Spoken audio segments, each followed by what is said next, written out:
Gross. Hey, good morning, Metropolis. It's now 5 after the hour of 6 a.m. in the big monster city. Come on! Let's get pumped!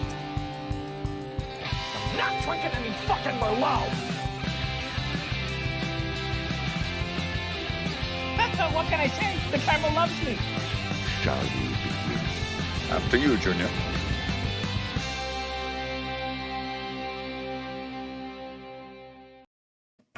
Good morning, Monstropolis, even though it's in the evening and this isn't Monstropolis. I'm your host, Kaleb Boatman.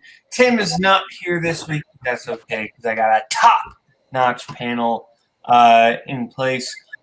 The topic tonight is unlikely source material, because this week what came out? Snake Eyes, based on a toy, and also that Twitter thread movie, Zola. So that's all out. That's an unlikely source material. Things are going to get a little weird and wacky, hopefully. We'll see. Hopefully they don't get too off the rails, or hopefully they do. We'll see. But before we get into the meat potatoes of the show, we'll say hi to our panelists. Holtzman, you are the only one of these three that was originally scheduled to be on this show before dropouts happened.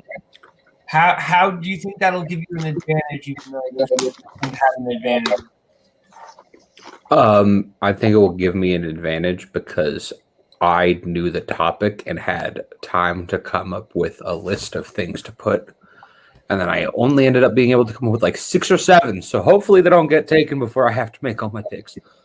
That's fair. Or else the Country Bears will be making tonight's list. Oh, no. Making his multiplex debut, or multiplex logged it debut, not his multiplex debut. His multiplex logged it debut. Jason, are you excited for the show? I'm excited. Yeah, when you said I was making my multiplex debut, it's like I've been sleeping with a lot of like different beds recently in multiplex, so it's been going good. But yeah, I'm very excited to be on Logged It. Little deaths in musical beds, showing scenes of someone I've never met. Scully, you're also here. You've been here before. I'll look you in the eye. Are you excited? Yeah, sure. I mean, Holtzman just said the Country Bears, so I'm already in a bad mood. That's not fair. So we're going to get started with the meat and potatoes of the show, which, not the meat and potatoes show, but we're going to get started with the first thing, which is the best movie you logged on Letterboxd this week. So, Holton, we'll start with you. What was the best movie you logged on Letterboxd? Yeah. So initially I thought about doing the thing that I like to try and do where I talk about like the best first time watch that I had. But I only watched like 3 movies for the first time this week. Everything else I watched was a rewatch. And none of them were particularly great. So I'm going to talk about the best movie I rewatched, which is Knives Out. I rewatched Knives Out this week. That movie's just awesome. I think it's super fun. I think it's super cool. I think like it's interesting seeing less of a who done it and more of almost like a how done it, where you know exactly what happened. Now, what's really going on? Because like they show you all the events from start to finish, but you know something's still off, and you have to try and figure out what it is. I think the cast is all fantastic in their performances. Ana de Armas, Daniel Craig, Chris Evans. Just a really fun movie. There's nothing that makes me laugh harder than Michael Shannon aggressively screaming about and shaking a bunch of cookies. It's just a lot of fun. Great movie. Yeah, I love Knives Out. I really liked Knives Out the first time I saw it, and I think it's a movie that on every subsequent rewatch, I have found something new about it. I just think there are so many different elements that really come into play on rewatch, and there's little things I don't even notice. Not even things that are necessarily like, oh, they're enhanced by seeing it a second time. It's just I'm able to appreciate them because it's not sensory overload anymore. My favorite performance changes every time. When I first saw it, it was Don Johnson, who is fantastic. Don't get me wrong. But, like, Toni Collette is so good in this movie. She is maybe the most underrated actress working today. This is just such a brilliant film. Scully, Payson, thoughts on Knives Out? Can I go first, Scully? Yeah, go ahead. Yeah, I love Knives Out. I've seen it twice. I saw it once when it first came out, and then another time when it first went to streaming. Yeah, that cast is so good at playing off each other. Everything that is like set up in the movie is paid off in some way or form. Just like Boatman said, I think Boatman stole my favorite cast member, which is Toni Collette. I think Toni Collette is so funny in this movie. Jada Martell is great in this movie. Yeah, Don Johnson, like you say. Most people don't know, but Don Johnson is my uncle. So, yeah. I don't think that's true, but That's absolutely not true. That was a bold-faced lie. I figured. Scully, your thoughts on that? I was a bit late to the party on this one. Watched it like mid last year, but it's fantastic. It really kind of brings the murder mystery, the whodunit, kind of back into mainstream cinema a bit. And I'm excited for what this film is going to do for that genre going forward. I think my favorite part of this is in terms of the cast, it mashes up actors who we've been seeing for the last 10 years consistently, people like Chris Evans and Daniel Craig, and more recently Toni Collette, and then people like Jamie Lee Curtis and Don Johnson, who maybe you haven't seen as much of recently, kind of being brought back into the fold of mainstream cinema. Because aside from 2018's Halloween, I really can't think of another quote-unquote Jamie Lee Curtis film that's been kind of a big wide release. Same with Don Johnson. Freaky Friday. Yeah, About like 18 years ago. That was 2003. I said recently. 2003. Not when we were all in diapers. You don't know what I was doing in 2003. I'm a time traveler. But yes, Knives Out was fantastic. Great pick. Now we'll go on to Peyton. Peyton, what was your favorite movie on? So I'm gonna ask. So this whole week, it's really just been like rewatches. Would you allow me to do a pick from like 8 days ago? Yes, that is fine. Okay, we're not going to send the Logic cops after you. Understandable. So a movie I wouldn't say I was introduced to in this community, but this community hyped up a lot for me is Witness for the Prosecution, the Billy Wilder film, and I finally watched it for the first time last week. Holy shit, what an incredible film. It's honestly one of the more accessible classic films. Like, even if you're not into like classic films, I could totally see like someone really loving it. For a courtroom drama, it's perfectly paced. Every single twist and turn. In case anyone doesn't know what it's about this attorney who just recently had a heart attack, and he is essentially set to defend this man who had just recently killed a wealthy widower who had just written his name into the will. So it very much seems like he did it. And I don't want to say anything else because it is a courtroom drama, so a lot of the fun is just seeing where it goes. But I just think Billy Wilder directs that film so tremendously. The whole cast is great. Charles Lawton is incredible. I fortunately forget the name of the main female lead, but she who plays Marlene Dietrich. Thank you so much, Boatman, but she is amazing as well. No, I absolutely loved this movie. Absolutely. This is one I watched for the first time about a year and a half ago, I'd say. Maybe 2 years ago at this point. And I loved it when I first saw it. It gets even better on rewatch. I rewatched it very recently to prep when I played Cameron Redshaw. And wow. This film has so many little details that just enhance the second watch so much. Charles Lawton is an actor I've actually been like watching a lot of lately, not really intentionally, just kind of coincidentally.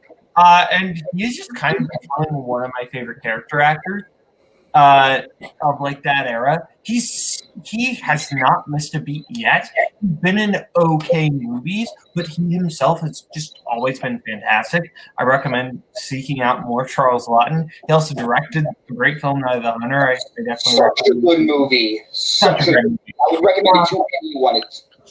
But yeah. So Holtzman, Scully, have you seen Witness for the Prosecution? been on my watch list for a really long time. I'm gonna watch one of the Wilder movies eventually. Scully, I don't think you have seen this. This is one you would dig. I'll add it to the list. Okay, so now we'll go to Scully. Scully, what's your favorite movie you like? Well, I'm gonna probably stretch back further than a week. That's all I was right. on vacation last week and I didn't watch anything. But you know, What's a vacation without watching movies? exactly. Well, I mean, when you're visiting theme parks, you have no time to Fair. actually do anything. Oh, except fucking be humble brag over here. But I chose for the 10th anniversary of Deathly Hallows Part 2 coming out, the end of the Harry Potter saga. I decided to go back and watch the first film in the saga again, Harry Potter and the Sorcerer's Stone. I've always had a very deep connection with these films. See this? You see this? See this? Anyway, this was the first film I ever watched. I ever saw in theaters with my parents. It was an event. It's like one of the first memories I kind of have in terms of watching movies. It started a trend of me seeing all but one of the Harry Potter films in theaters with my family. I just have such a deep, connection with the Wizarding World in general. Watching it again, it's amazing to me how well it's aged for a fantasy film based off a book adaptation in the year 2001. How well it's aged. I think the effects are great. I love the Quidditch match even today. I know it gets a lot of criticism for the effects being maybe a little bit dated or just not looking great, but I still think it looks incredibly good. And the CGI can get a little out of place at times, but all that is just balanced by just the magic you feel connecting with all these characters you're meeting for the first time. This is a franchise that, for two characters that are going to appear again in like future films in the franchise as just one-offs, they get John Hurt and John Cleese to do like 5-minute bits for this movie. That is a testament as to how incredible this franchise is, and it also the cast is fantastic, and I think for the first two movies, are the first two movies necessarily my favorite? No, but the first two movies have a purpose. And that purpose is to really just kind of gently push you into the magic of this world so that then we can increase the intensity later on. But it's very much, Chris Columbus very much brings his like signature family film feel. This feels like it could have been made in the 80s and 90s outside of like the visual effects. Like that's, and I think that's kind of a good thing. It has that kind of Richard Donner Goonies feel. It has just a lot of like that 80s fantasy family film style that I think really works. This is probably like top half of the Harry Potter movies. Payson, you actually remember details about Credence. So how do you feel about this? Call back to yesterday. I have always been a giant Harry Potter fan. I've seen all the movies with the exception of the Fantastic Beasts multiple times. I haven't watched the Fantastic Beasts multiple times because I don't play Fandom and because I don't like to hurt myself. But yeah, I do think that first movie, it's definitely not my favorite. I do have some flaws with it. I think it is a little too long, but at the same time, I do think it does such a good job at world building. I think something that both that movie and Fellowship of the Ring does so well is it's adapted from famous material and it takes it so seriously, and you don't really see like the corporate like hands on it that you would see in certain other movies nowadays. And I think that's what makes it work so well. And just like what Scully said, something I think you cannot deny about those movies is how perfect they got pretty much every single cast member. I think most people have like a couple issues with maybe like a couple, but like when they got it right, holy shit, they got it right. Yeah, Holston? I also love the Harry Potter movies. The Fantastic Beasts slander will continue, Spence. Deal with it. They're the two worst movies in that franchise, easily. This is of like the original 8. Philosopher's Stone is my least favorite, personally. It's just a matter of I like the other ones more. I don't think it's a bad movie. I think all of them are good. This one just sort of falls to the bottom for me. But yeah, I still like it. Still a good movie. And let's refer to it in the Queen's English, please. No. Weird how more than one person named Chris Columbus has taken a thing and basically appropriated the name from its original thing, right? Okay, so next we will go to me. My favorite movie I love this week. If you are in any type of group chat with me, you probably heard me gushing about this movie. This is Bob Fosse's 1979 magnum opus, All That Jazz. I was blown away by this movie. I really liked Lenny, Bob Fosse's follow-up to Cabaret. And Lenny was great. I'm not like the biggest Cabaret fan. I'm not like Koho. I don't hate it, but I'm not like the biggest Cabaret fan. Lenny was phenomenal. All That Jazz is better.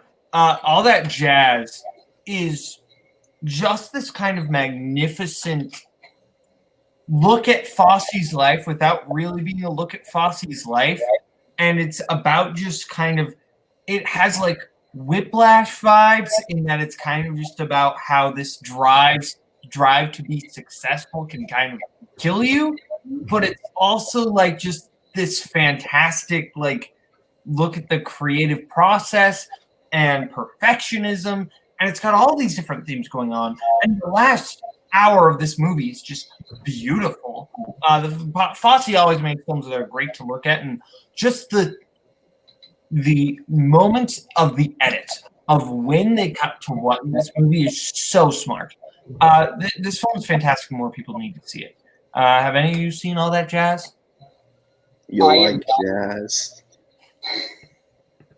Of course, first B movie reference of the night, but I have been this has been one that I've been wanting to watch for a while. I know it is in the Criterion Collection, and I hope to one day pick it up. In case anyone doesn't know, my dream is to one day own every single movie in the Criterion Collection. That is not completely true, but it's not far from the truth.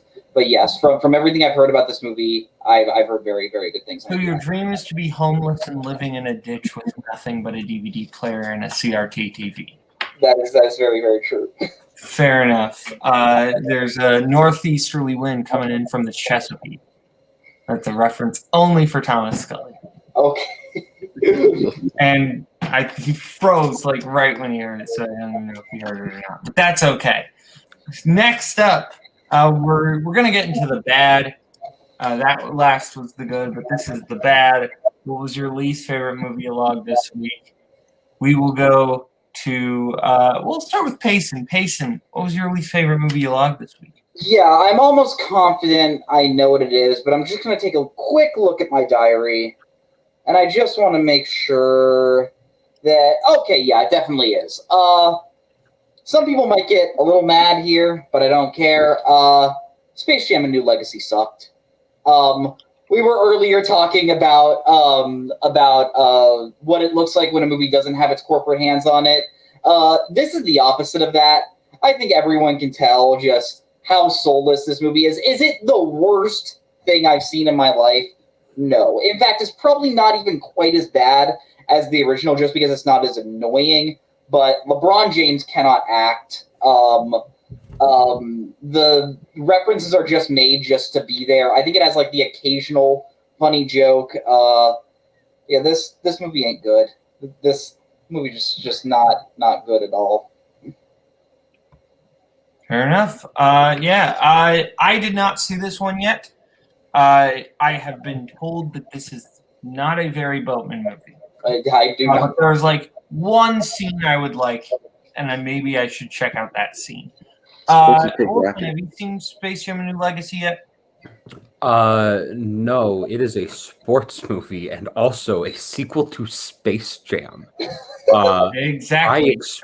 I expect nothing, and I assume that when this movie also so HBO Max isn't available in Canada. It's not a thing. So like I can't just be like, oh, I have a streaming service where it's on. If I wanted to watch it, I would have to pay money for it, which I know Payson did, and I'm sorry that you did that. But I'm good. I'm gonna wait. I'll probably watch it for trivia purposes eventually at some point. And when I do, I will fall into a deep existential depression. That is absolutely fair. Scully, you seen this one yet? Payson stole my pick. Sorry.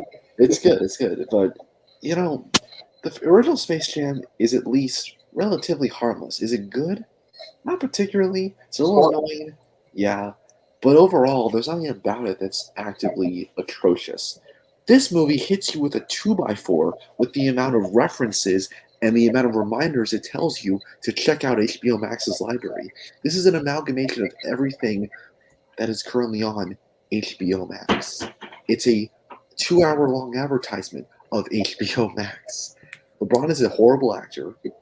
Yes. Worse actor than Jordan. I didn't even think that was possible because Jordan is pretty bad. All the 2D animation stuff is actually kind of funny, like the recruiting the team.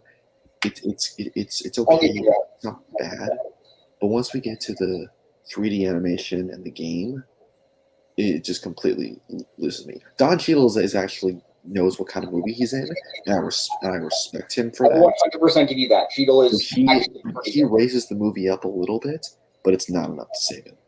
I'll admit, I saw this movie pretty drunk. I was down 1 beer, 2 mini whiskeys, and I eventually had to go pee during the movie, and it was right before the big basketball game was going to start. And when I went to go pee, I checked my phone, and I saw what time it is, and I saw we still had an hour, and I was like, oh, for fuck's sake, we're just starting the game, and we have another hour! That's pain. I just feel wrong going to see it without having seen the prequel, A Clockwork Orange, first. Yeah, you got to do that first.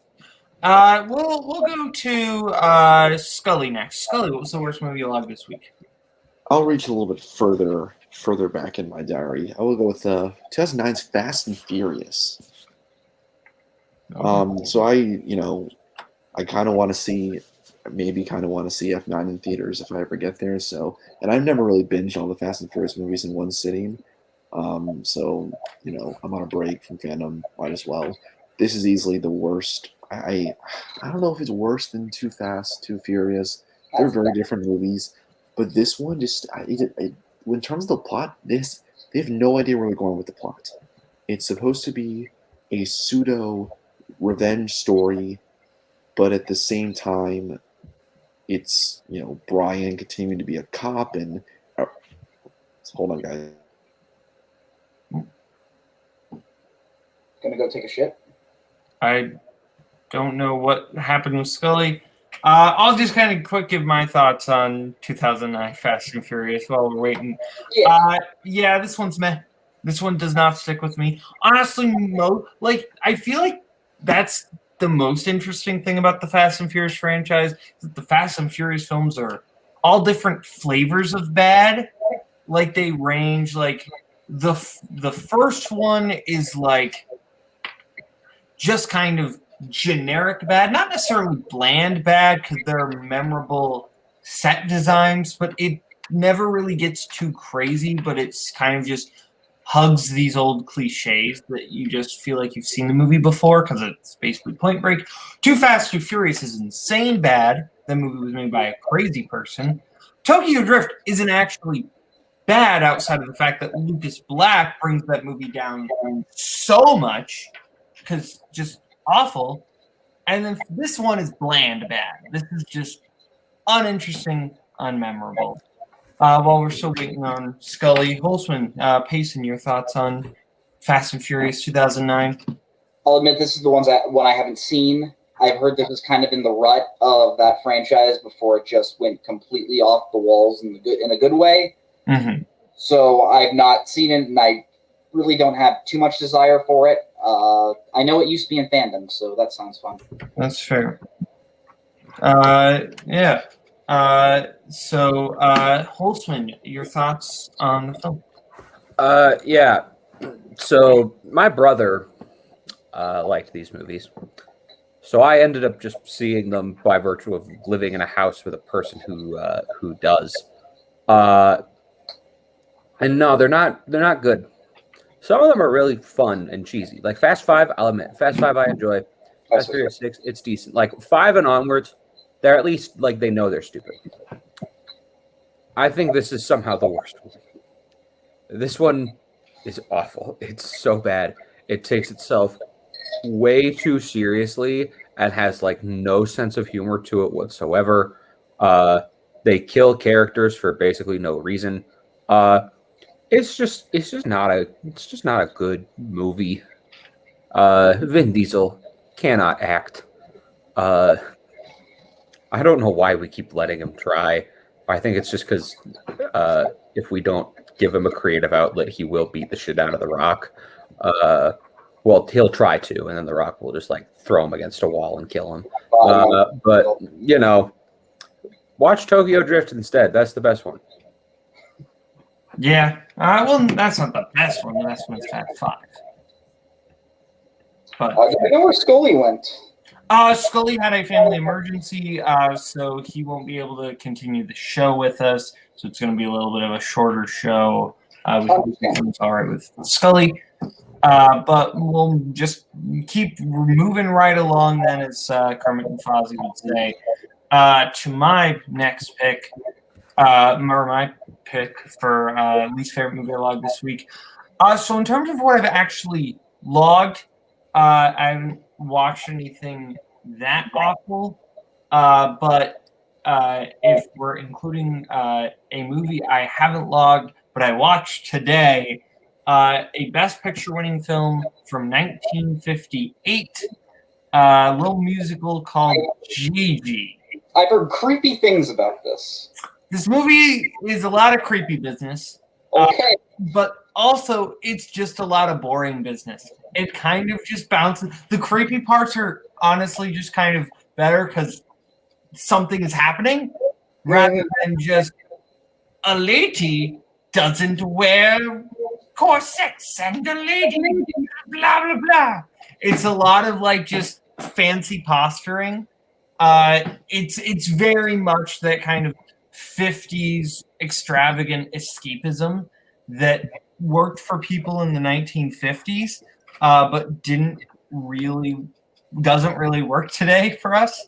The movie itself is very bad. They're trying to make Leslie Caron be Audrey Hepburn, and she's not Audrey Hepburn. But yeah, not fantastic. Either of you seen Gigi? So I haven't, but what I know about Gigi is that it is a musical from that time that won Best Picture and is based on the novel Pygmalion. And if I wanted to watch a movie that fit all those descriptors, I would watch My Fair Lady, because let's be real here. It has like strong My Fair Lady vibes, but bad. Oh, like they're based on the exact same book. It's literally supposed to just be a different version of the same book. Yeah, like it's kind of a different plot line in quite a few ways, but yeah, I get the same vibes.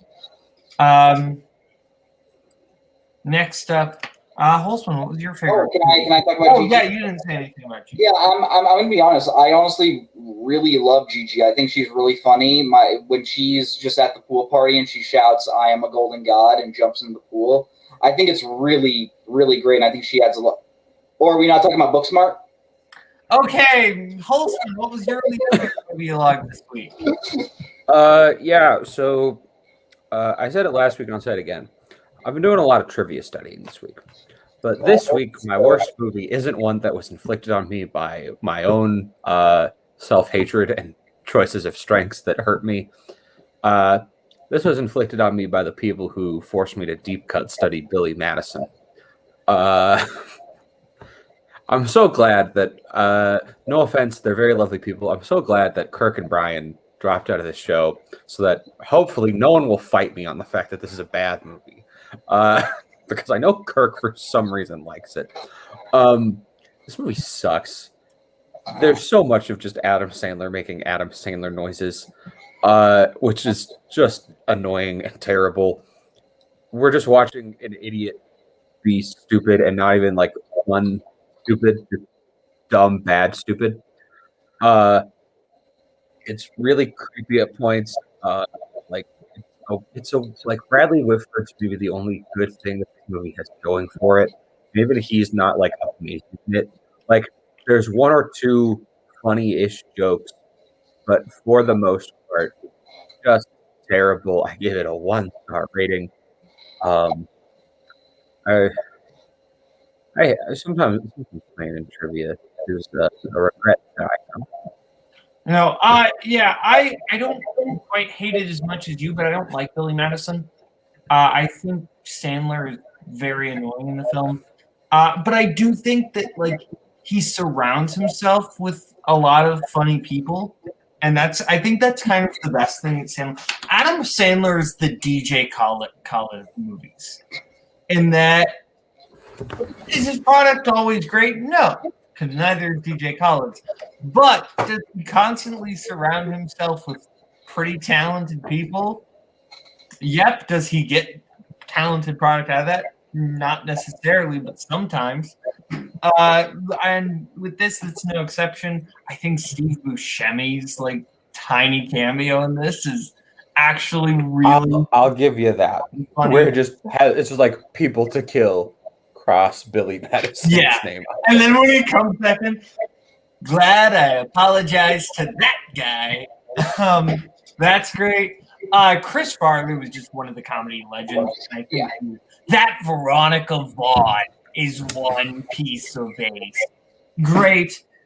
Bradley Whitford's funny. I like Norm Macdonald, but that's because I'm a big Norm Macdonald fan, like in general. Payson. Thoughts on Billy Madison? Kurt Kowalkowski hates Monty Python and the Holy Grail, The Big Lebowski, and Airplane, but loves this movie. That man should not be allowed to talk about comedy. I know that's slightly harsh, but I'm sticking to it.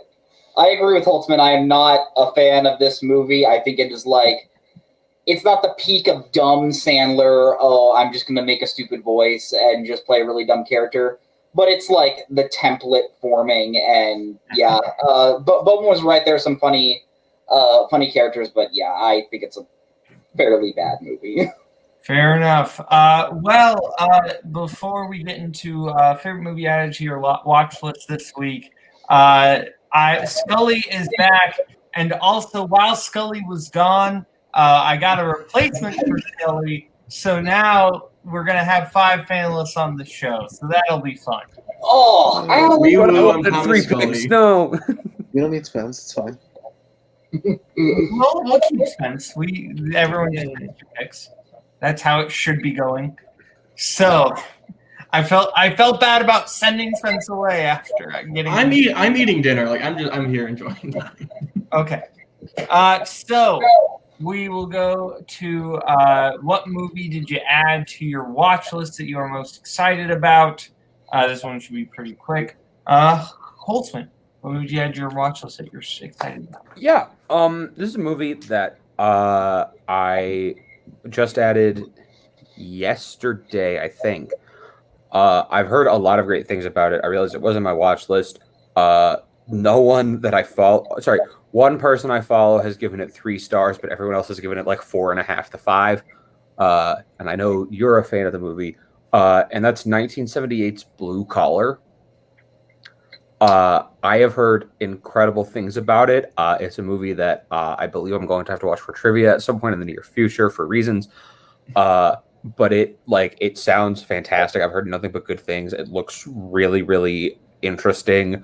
I know very little about it other than just like the basic plot setup and who's in it and like who directed and wrote it and stuff. And I'm very excited to go in like as blind as possible and see what happens. That's absolutely what I would recommend. Try to learn as little about this movie as you can. Richard Pryor is fantastic in it, and that's about all I'll say.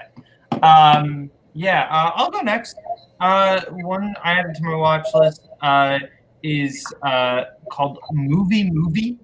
It's a Stanley Donen spoof film, and it's like a spoof of like the films of the 30s, and it's got George C. Scott and Eli Wallach in it, and I just kind of want to see them do like a spoof.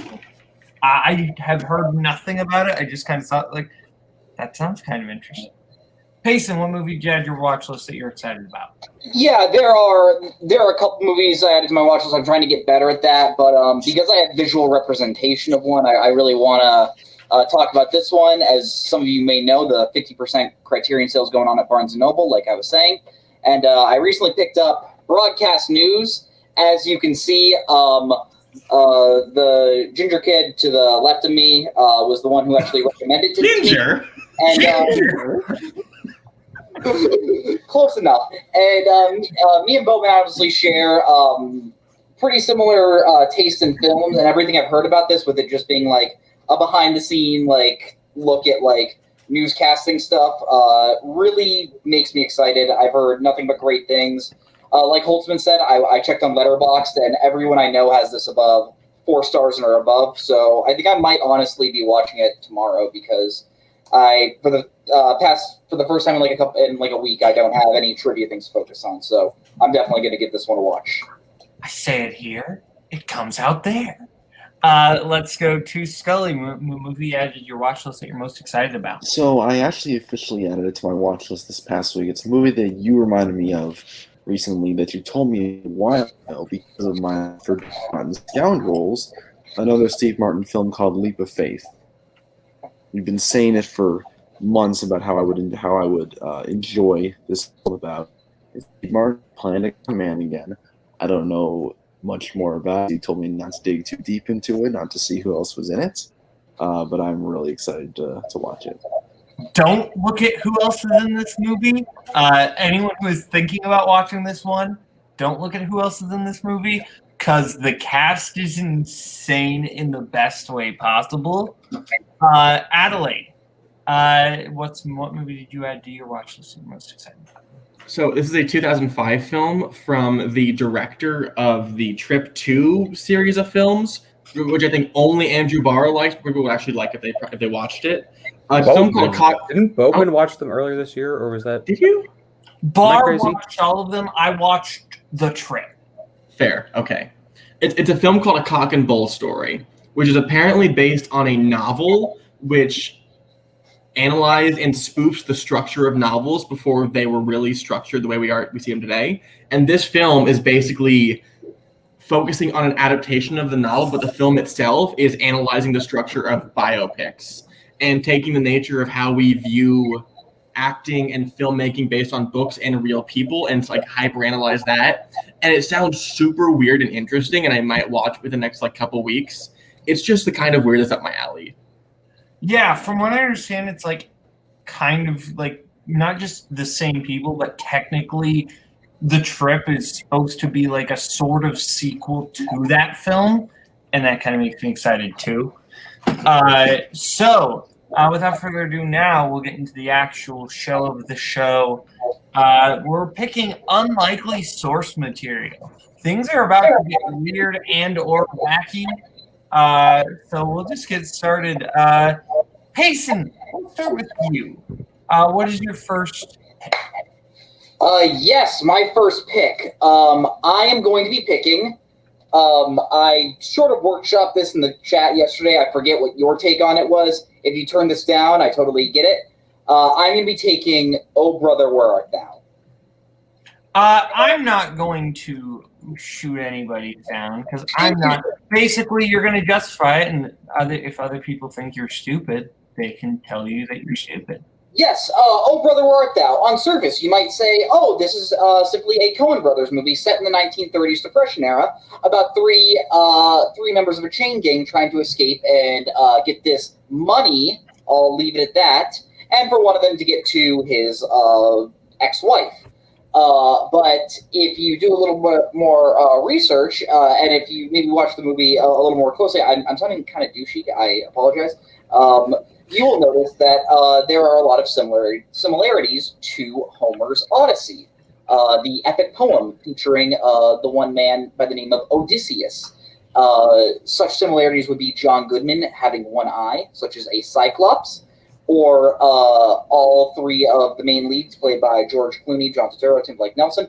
They all get lured by the sirens who sleep them in. A cow dies, just like how in the Odyssey. But no, I think I just love this movie. I love the look of it, the whole borderline digital sepia tone look. I think is really great. So many lines in this. Like I'm a Dapper Dan man. But all we have is Pop. Well, I don't want Pop. I want Dapper Dan. It's so good. Hilarious movie. The soundtrack is great. Some things happen for no reason that you're just like, okay. Just starts flooding. You're like, okay, great. We're doing this. I love Oh Brother, Where Art Thou. Yeah. This is my favorite Coen Brothers movie. I love this one. I definitely considered it. Holton kind of talked me out of using it, but I will allow it because it's an epic poem. Odyssey is like an epic poem, and you can say, oh well, something about epic poems basically being old books, but I don't care. It's still a poem, and poems don't really get made into movies all that often, so I'm counting it, mainly because I love this movie. Yeah. Holtzman, you were probably the biggest detractor. What say you? Yeah, first of all, I love this movie. This is one of my favorite movies of all time. It's my favorite Coen Brothers movie. It's a great movie. You brought this up in the chat, and my basic argument was, well, we say the word this is me being uber pretentious drama school nerd. We say the word poem, but in reality, the terms drama and theater and plays weren't really around in ancient Greece. And so epic poem is basically just what they call a play. You would have it performed with a cast in an amphitheater or at a coliseum. So I get it, and it's also a very strange adaptation of this. But yeah, to me, I was like the way it's adapted, I think is very strange. The source material itself, I don't know how I felt about it. That's fair. Adelaide. I agree with Holtzman to an extent, although I think I will be a little bit harsher on it. Where I think the idea of adapting poems into movies isn't that far fetched. I would argue that the reason we don't see more of it is because poems aren't really a popular, respected art form. So it's just sort of there, no one really does anything with it. But it's a great movie. I think there's other choices, but also this is honestly a tough list of 10 to find, so I respect it. Scully? Yeah, I'm actually going to back up Payson, and I think on another level of it being an unlikely adaptation, it's unlikely because of the way it's executed, of the time period it's set in, of the characters that we see. It's the exact opposite kind of film as to what you would expect a Greek epic poem to come from, to be essentially translated into. So I think on that level alone, absolutely, this deserves a very high spot on this list. This movie is great. It's one of my favorite Coen Brothers movies. It's one of them. It's, even though it's adapted from the Odyssey essentially, it's such a creative film in the way they kind of play with all these characters, and the way they intertwine what actually happens in the Odyssey, stuff Odysseus goes through, and they intertwine it with our three main characters. So yeah, I think this is a great pick. All right. Next up, we will go to Scully. What is your first pick for unlikely source material? All right. Well, I'm gonna a little shout out to my team partner Kaleb on this one. Pirates of the Caribbean, The Curse of the Black Pearl, based on, of course, the Pirates of the Caribbean theme park ride. That is very slightly underwhelming. You just kind of swim in a boat for 10 minutes.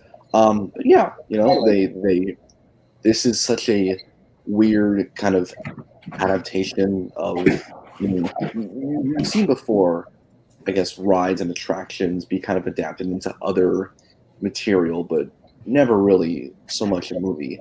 The way they were able to turn this theme park ride, this underwhelming theme park ride, into a almost 2.5-hour epic pirate film about, you have so many different characters, Will, Jack, Elizabeth, all with their own different narratives, and all with their own different kind of agendas at play. You want to you factor in Norrington, Barbosa, Governor Swan. The way they were able to create such an interesting film from something as bold as a park ride that didn't have a lot of personality in the first place, just the creativity that Disney had going on behind the scenes, not just going off of the ride, but going off the entire pirate genre in general. So this was the first film I thought of in terms of unlikely source material. So 100% it had to be on this list. That is absolutely fair. Curse of the Black Pearl is fantastic. This movie it feels like it's accidental genius, because that's what it was. Like, this film, if you know anything about the production of the film, you know that this film did not sound like it was going to be good at all. And it was, I think, just purely because they were willing to take a lot of risks with this movie, be a little more silly, be a little more fun with it, but also like not afraid to be a little scary and not afraid to take a movie genre at the time that was box office poison, which was the pirate genre. Like Cutthroat Island was one of the biggest bombs of all time. And then we're going to say, and just the year before, Disney had done a space pirate movie, Treasure Planet, which did not work for them in the box office budget. Titan AE, another huge pirate bomb. Sorry. No, sure. It was that experimental phase for Disney where not a lot of stuff was working out, and they finally got something right with live action. Yeah. We'll go to Spence. Thoughts on Curse of the Black Pearl? I think this is like the pick for the thing, especially knowing our community, like this is it. I am a little upset about how much they've changed the rights since movies have come out, so we don't know. We haven't seen really what it looked like before it was adapted.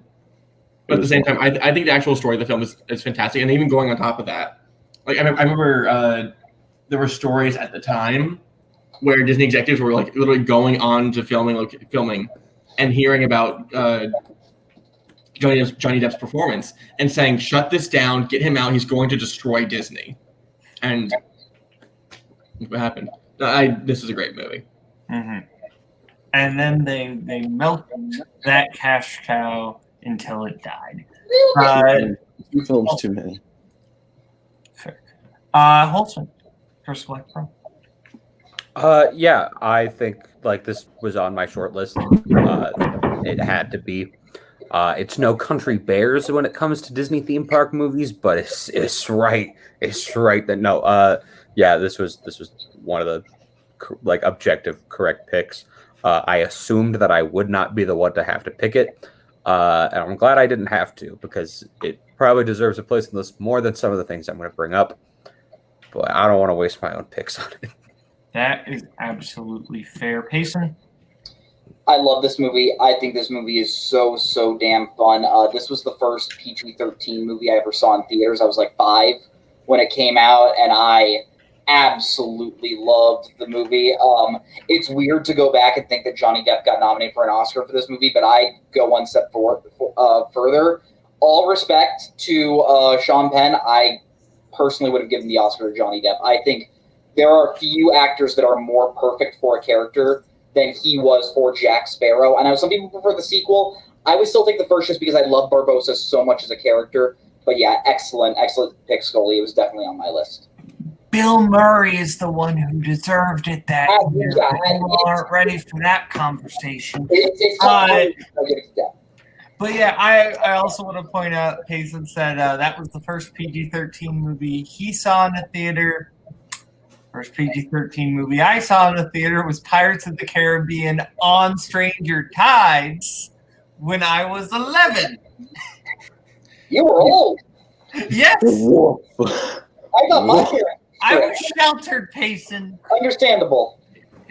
Nothing will top the first R-rated movie you ever see is 21 Jump Street in stands theaters. for Pastors Get Away. Understandable. Okay, so next we will go to Payson already made a pick, Scully made a pick. We'll go to me next. My first pick, Cody's in the comments. And I don't like that he's in the comments for my first pick. Everything is awesome. The Lego movie.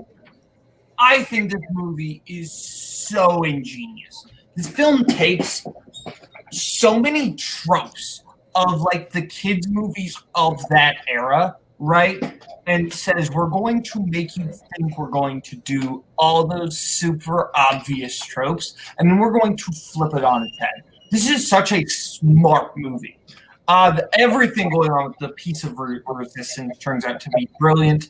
I think that the subsequent sequels and kind of oversaturation has kind of taken away how brilliant like the last 20 minutes of this movie are, because it feels like it has that Pixar heart and psychology that you don't really see in any other animated films.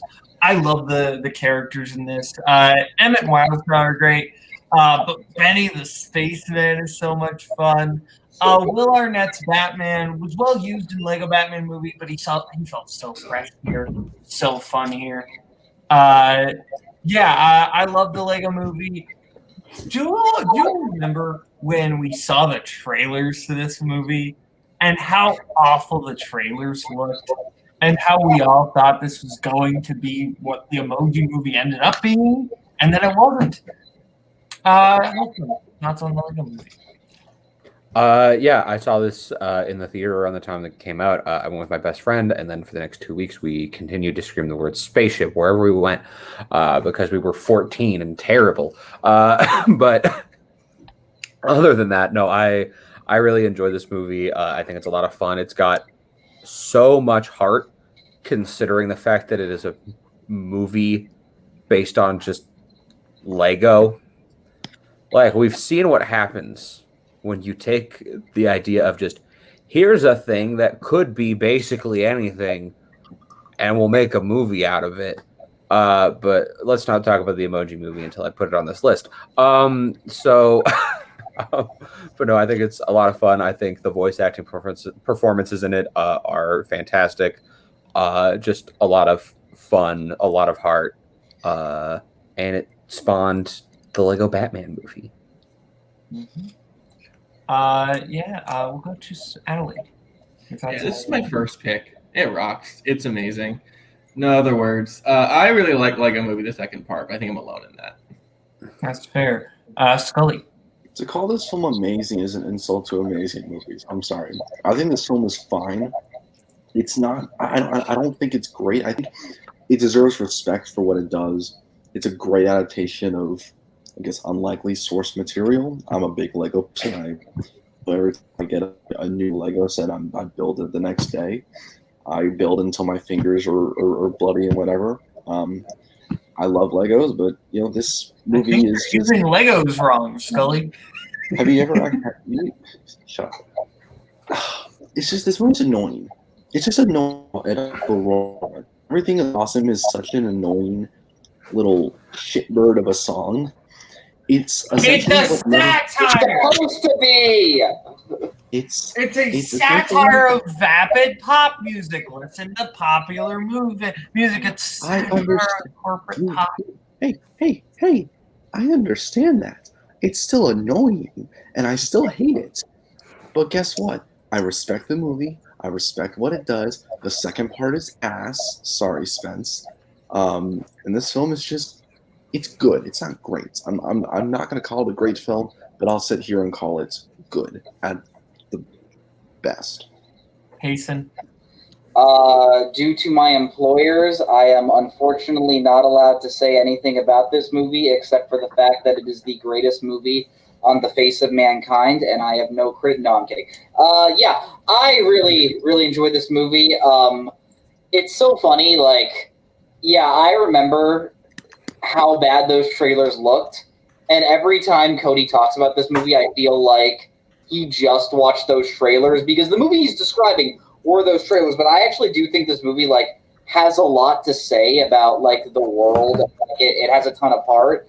And hey, like regardless of whatever side you fall on, I've heard this movie as a critique of capitalism, and I've heard this movie as a critique of communism. So whatever side you fall on, you're good. We went into a weird tangent there. I'm sorry. That wasn't an insult. It was a weird tangent. So we're gonna move on now to Adelaide. Adelaide, your first pick. This might get rejected, and if so, I'll accept that. I think there's something to... So, okay, I want to pick Singing in the Rain. Not just because it's not based on, like, popular music, like other jukebox musicals, you know, was the first one. It is based on unpublished music. They literally said, hey, take these songs and make a story around it where we have no idea where it's coming from. And I think that's incredibly difficult and fascinating in terms of the creative process. Holtzman, you're a musicals fan. I'm on the fence.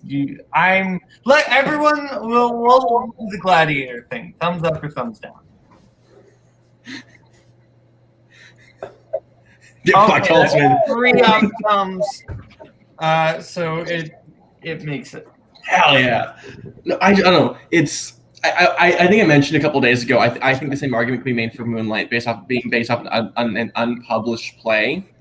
But I think this one there's so much less to go with it, because even then, like, I think jukebox musicals are something we have a bad taste in our mouth with since like the 2000s, where it's just they've been used more for commercial sakes, but using such honestly vague songs. Like there's not much story to get from them, not a lot going on, and making one of the greatest films, if not like one of the greatest musicals, if not films of all time, based around basically no story in your songs, I think is incredibly difficult, and they worked their ass off and created something amazing.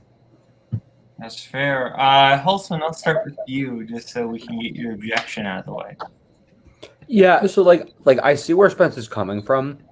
I think like some of my problems with it come from the fact that, like, if you look at what a lot of musicals that came before it were in Hollywood, where you had stuff like your Broadway melodies and whatnot, like, you were getting movies that were just a bunch of music by a bunch of random different people jammed into a movie. So, like, while now that may seem weird, back then I was like, yeah, that was just kind of a thing they did. I'm also, like, I don't love this movie as much as everyone else. I think it's good. Like, objectively, I can't like disagree with that's good. I've only seen it once and I don't love it. I probably need to rewatch it, but yeah, that's fair. I love this one. I think Donald O'Connor is just giving more so good, like so good physically. Like, we talk about physically taxing performances, and we talk about like Leonardo DiCaprio and The Revenant. If you look at like what Donald O'Connor is doing during the Make Him Laugh number, and then the fact that it put him in the hospital and the camera was out of focus. So after he got out of the hospital, he still did it again. You will be exhausted watching that scene. Like, you as an audience member will be almost on the verge of passing out. It's one of the, like, Tom Cruise eat your heart out. Fantastic film. Adelaide, Natalie, you picked this. Scully. I've seen parts of it. Like, I've seen the musical number. Like, I've seen the musical number of Singing of the Rain a bunch of times, and it's great the way it's shot. You know, everything they're doing is just gorgeous. I've never seen the film all the way through, but I will actually back up Spence on. You know, I know, crazy. I'm gonna back up Spence on their claim of this being from a show, because it is just from, you know, music that never really saw the light of day, and it's derived from just all of those pieces that they just combined together to make this film. So, you know, it's sketch maybe, but it counts. And actually, if you the CNN special on the movies in their Golden Age section, they do actually do a whole thing on how Singing in the Rain was derived from a lot of stuff they did in the 20s and the 30s with their musicals. Payson. Yeah, I love this movie. Fathom Events often does this thing with TCM where we'll bring back movies for its anniversary, and when they brought this movie back for its 65th anniversary, that is my personal favorite experience of going to one of those, because it was a packed house, because it was just on the tragic passing of Debbie Reynolds, who is so good in this movie. Yeah, all the song numbers are everything they're cracked up to be, whether it's Moses Supposes to Good Morning to Singing in the Rain, which just is so much joy.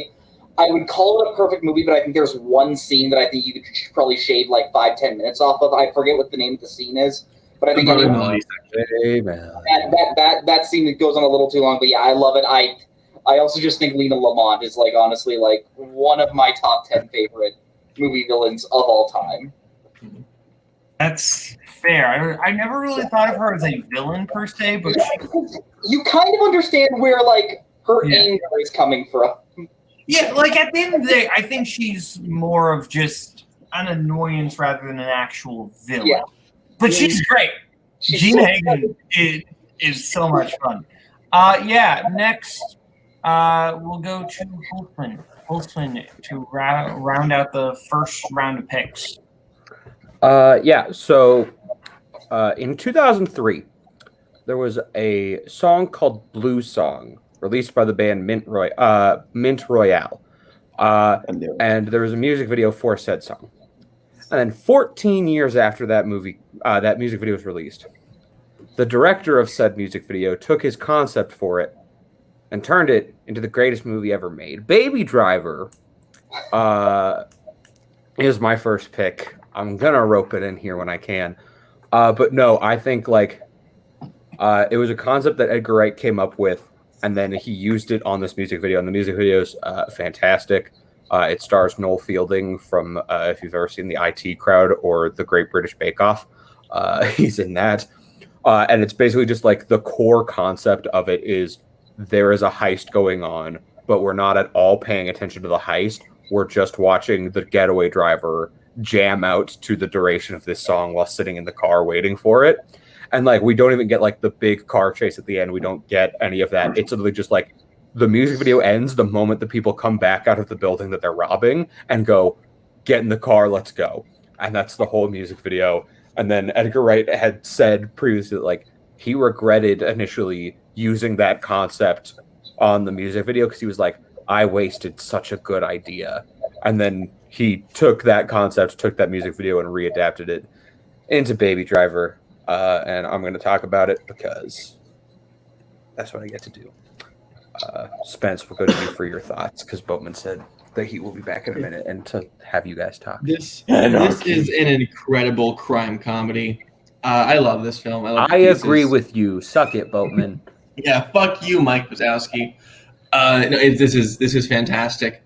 It's hard to say one of Edgar Wright's best films because like most of them are like really, really, really good. But it's up there for me. It's endlessly rewatchable.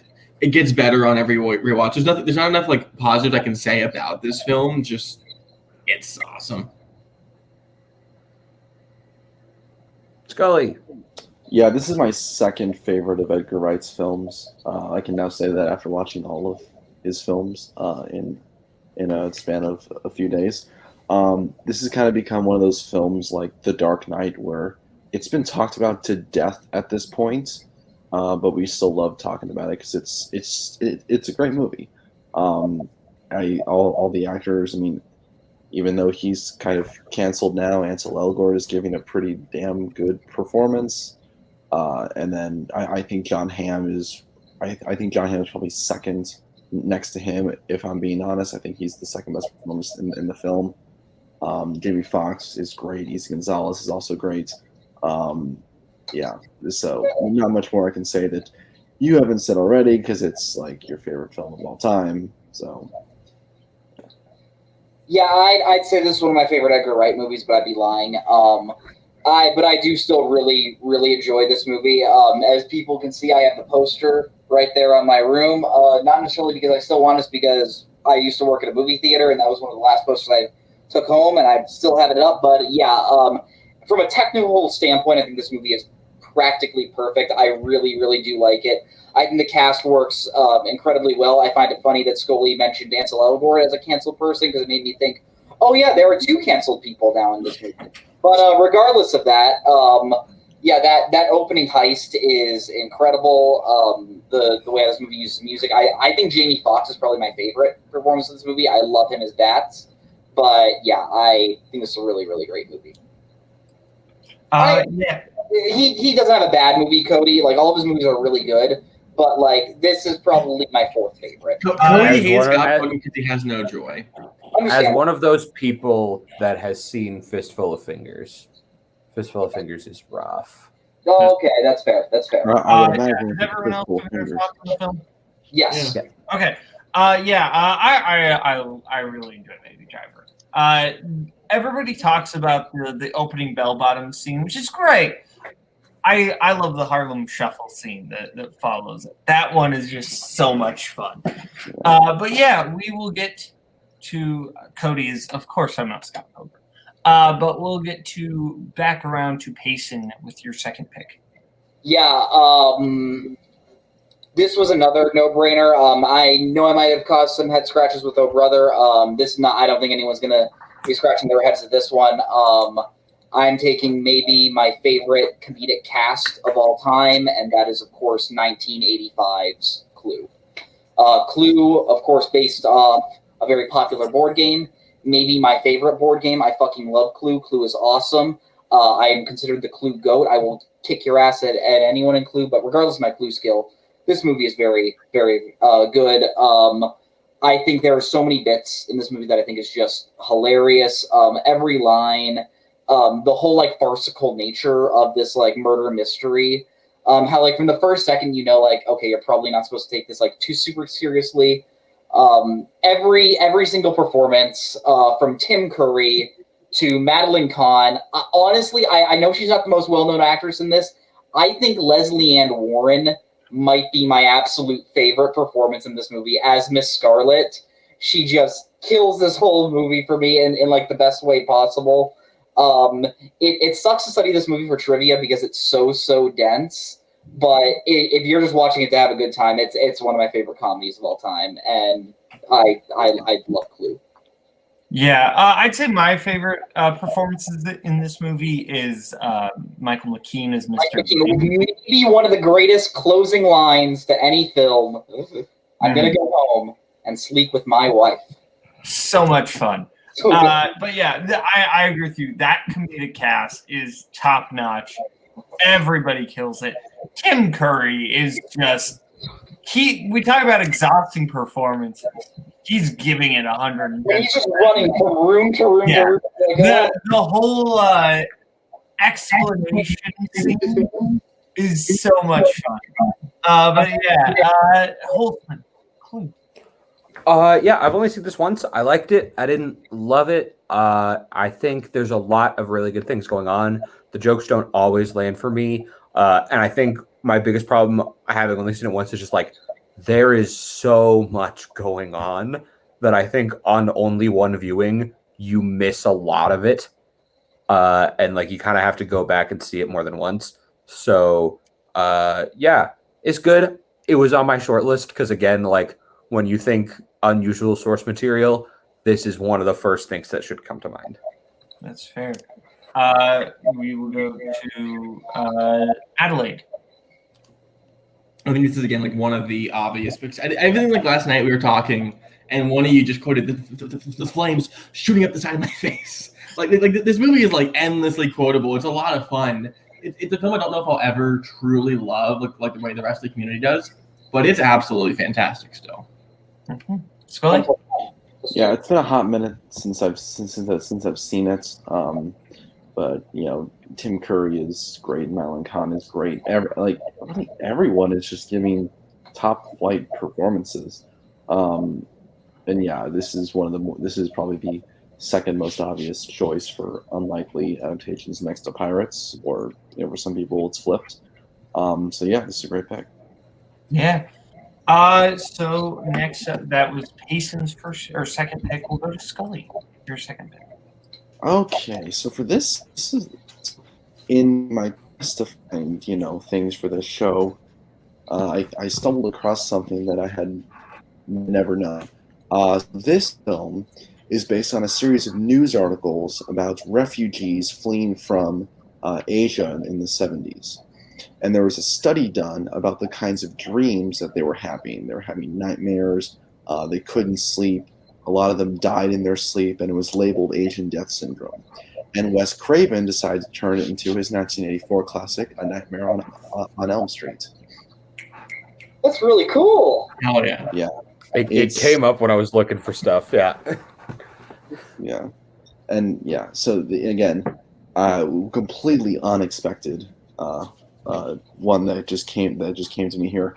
I don't love this movie as much as everybody else. Again, you know me, I'm not a big horror guy, but this is probably one of the horror films that I can tolerate.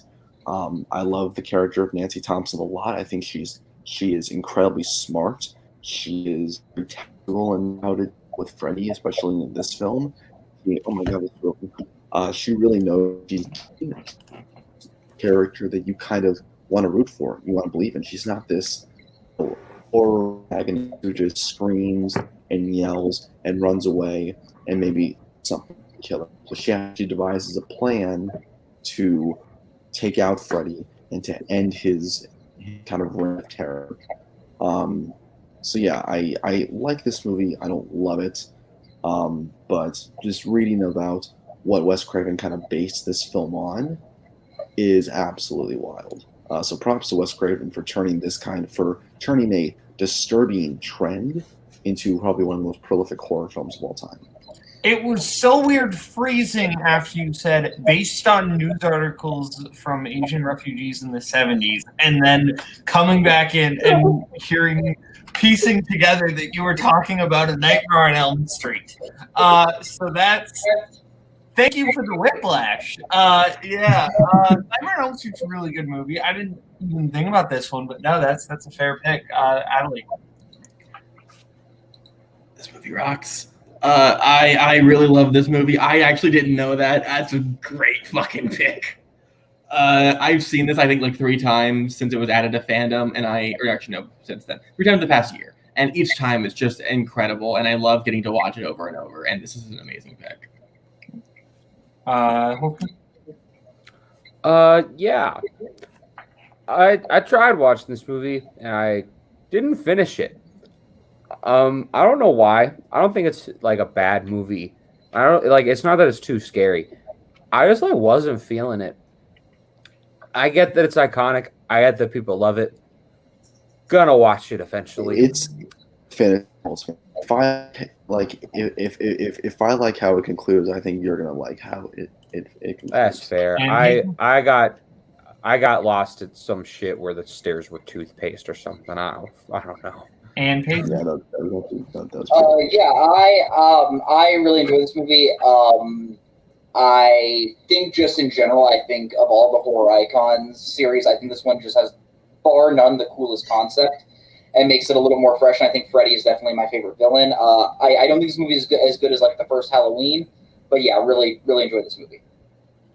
So now we'll go to Adelaide. Did I go to you? Yeah. Okay. We went to you first and then me. So now we'll go to my second pick. And I'm doing also a film based on a news article, weirdly enough. This film being a news article about a bank robbery. Dog Day Afternoon. What? Dog Day Afternoon. What? I just didn't know about you. You talk. Yeah, Dog Day Afternoon based on a news article about the subject. Unlike a lot of true story movies where they're either being or just the actual event, this is just based on the news article, and that's what they wrote the movie around. And that is just super fascinating for a movie based on a news article.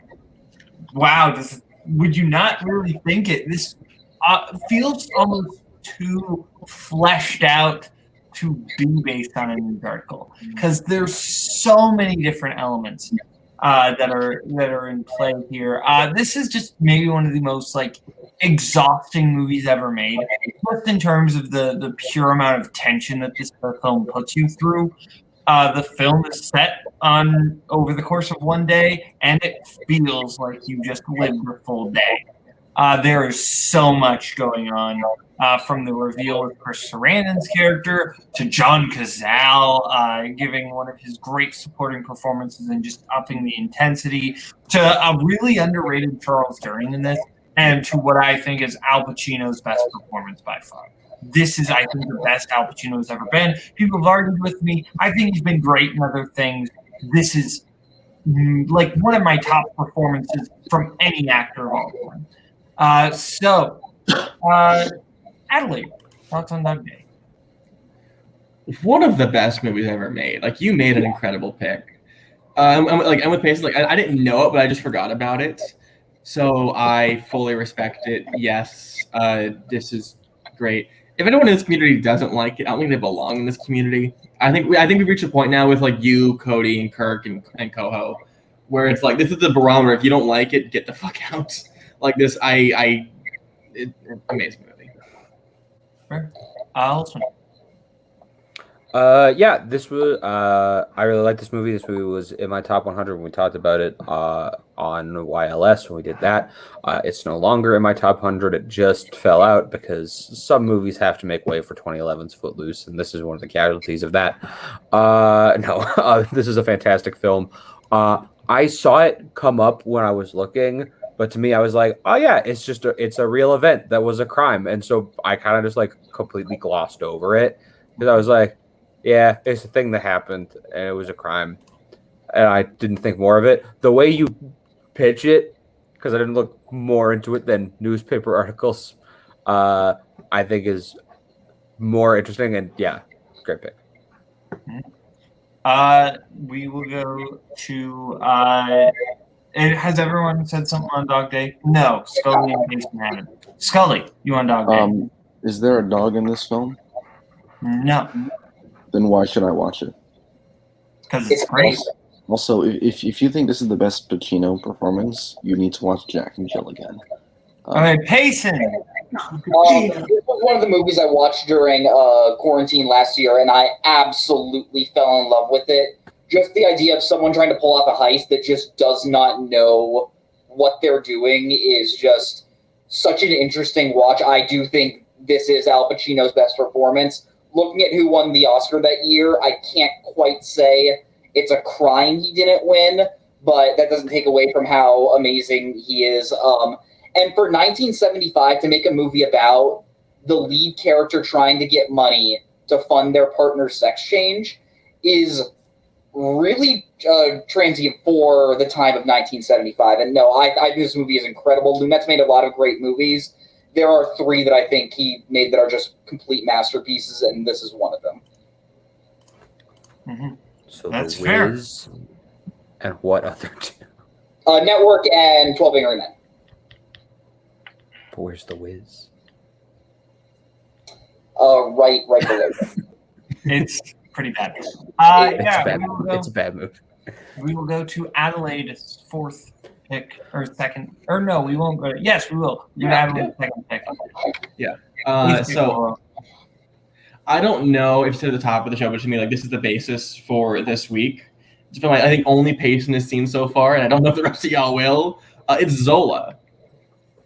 So I will say, fun fact though, I didn't actually know there's actually a second film before this was based on a Twitter thread, but no one gave a shit about it because it wasn't good. Zola fucking rocks. I saw this in theater, I think like a week and a half ago now, and it's just so much fun. It's like, it's not, for those of you who don't know, Zola is based on a Twitter thread from 2015 that we all sort of forgot about after it happened, and then we get a movie about it, and you're like, okay, this is A24, it could be good, but it might just be weird. But it has like an amazing cast, namely Riley Keough, Taylor Page, who you know from Marty's Black Bottom, or a minor dancing role in High School Musical 3 senior year. Coleman Domingo, who's crushing it in Euphoria, and the glow-in-the-dark guy from Sky High. His name is Nicholas Braun. Ponytail Derek works at being a wallflower. It is crazy. It's not even that much of a comedy, but it is such a fun, crazy time when it gets super dark and fucked up, and seeing like a character is just stuck, and seeing everything they have to do and go through to get unstuck is amazing, and it actually, and this is the film. I think why I picked it overall is because it never loses where it started. The entire film, you were reminded it was based on a Twitter thread with the sound design, and it works so well and adds so much to the actual narrative storytelling of it. I don't think you guys would really like it, but I think it's a great film that I recommend to people who might like this kind of shit. That's fair. I haven't seen this one. I've heard very little about it. So I don't really have too much to say about it. Sounds kind of interesting, though. Also. Yeah, I also haven't seen it. I also know basically nothing other than it is based on a Twitter thread. And that thing Spence said to me, I think yesterday, about how Taylor Page was also in High School Musical 3 senior year. And the fact that I had to sit through Spence saying that twice in 24 hours. Yeah. All right. Payson. You describe him as Zach from Sky High. I describe him as Zeke from Minutemen. But regardless of that, no, I really, really enjoyed this movie. I love just how, like, ugly it feels. Not in, like, it's trying to, like, the things that are showing you is just grotesque. Just, like, how, like, gritty, like, the film texture is just really, really cool. Coleman Domingo is terrifying in this movie. The way how his character switches on, like, a dime is incredible. If we ever do a log dit on the best dongs in movie history, there is a dong in this movie that is just incredible that I have not been able to get out of my head since I saw that dong. But yeah, that, and if there's one other thing I can tell you on this movie, 87 minutes long, so it's a very, very quick watch. And a funny story, when I saw this with Taylor, she had to go to the bathroom a minute before the movie ended. Oh. Yeah. Scully, I will assume you have not seen this.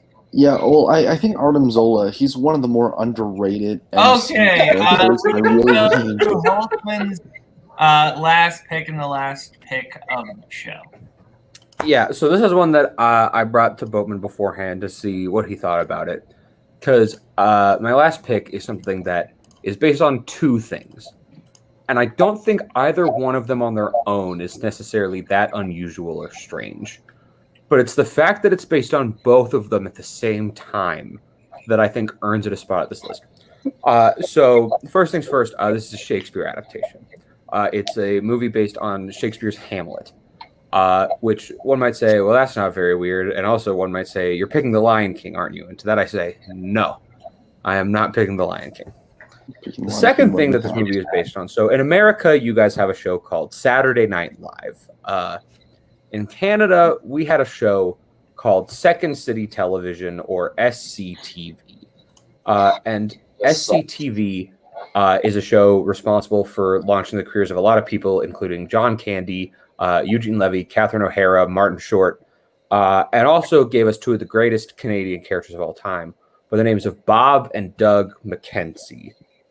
And so we took Canadian SNL and Hamlet and combined them into a movie called Strange Brew. Strange Brew is my second pick. I love this movie. I think this movie is so fun. I think, like, objectively, so many of the jokes are incredibly stupid. And it's just so much fun. The opening scene is great, where they're, like, doing... basically, the opening of the scene is playing on what they do on the show, which is they do a segment called Great White North, where they basically just talk about, like, yeah, this is what Canada is. And then it turns out that, like, that's the intro to the Bob and Doug McKenzie movie within the movie. And then that movie is just, like, an hour of us watching them goof around. And there's a riot in the movie theater, and they go on the run. And then they get home, and their dad's like, hey, can you go pick us up some beer? And then we just go on this insane, wild ride where Max von Sydow plays an evil brewery runner, and it's just who's trying to, like, poison an entire Oktoberfest celebration and all of this other random stuff. It's absolutely insane. There's, like, mind control and an evil, like, hypnotized hockey team. This movie's insane, and I love it so much. This movie gets a little too weird for me. It is kind of. Is it the part where their dog flies over the city like he's Superman? No, it's the part where Rick Moranis drinks all the beer and then is just like a weird. When they try to drown him in beer and he drinks the whole tank. Yeah, that's kind of where it goes off the rails for me. But I definitely get the sense that Bob and Doug McKenzie's characters are like the Canadian Wayne's World. Like that is literally exactly what it is. Yeah. Okay, then yeah, that's fair. Which is saying something considering that Mike Myers and Dana Carvey, I believe, are also both Canadian and did Wayne's World. I don't know if Dana Carvey is, but Mike Myers is. Dana Carvey might be too. I'm not sure. But Wayne's World works for me a lot better just because I think there's a lot of satirical elements to Wayne's World that kind of bring the edge to it. But overall, this movie's pretty good. Has anyone else here seen Strange Brew? This is not a movie I've seen. I've heard a lot about, but in terms of Strange Brew, shout out to the movie Warzone singles champion, Andrew Barr. I was in Trader Joe's the other day, and I picked up some great local beers, and I can't wait to drink some of those Strange Brews. I thought you were going to give a very different Strange Brew related movie Warzone shout out. Yeah, when Strange Brew started out as a Warzone team, I don't know if many people believed. Shout out to Brian Michaels, the only person who has teamed up with two robots. Okay, anyone else have anything? I haven't seen Strange Brew. Holtzman, you pitched it really well. Like, it's truly one of the weirdest things I've ever seen, and it's so good. All right. Well, that wraps it up for this portion of the show. We have one more thing to do, which is the movie of the month. Be sure to vote on the poll for next week's movie of the month. But for this week, it's still Catch Me If You Can, and two people here have not talked about it. So, Scully, Payson, thoughts on Catch Me If You Can? We'll start with Scully. Yeah, I really, really enjoyed this film. I just watched it today with the limited amount of time I had before coming onto the show. But yeah, this movie, it's just so smart. It's a really, really smart movie. I think DiCaprio was the perfect person to play the role of Frank Abagnale. I still can't pronounce his last name correctly. He really I think he embodies that character so well. Just the kind of the way he can kind of backpedal and kind of turn it around into a situation that works out for him.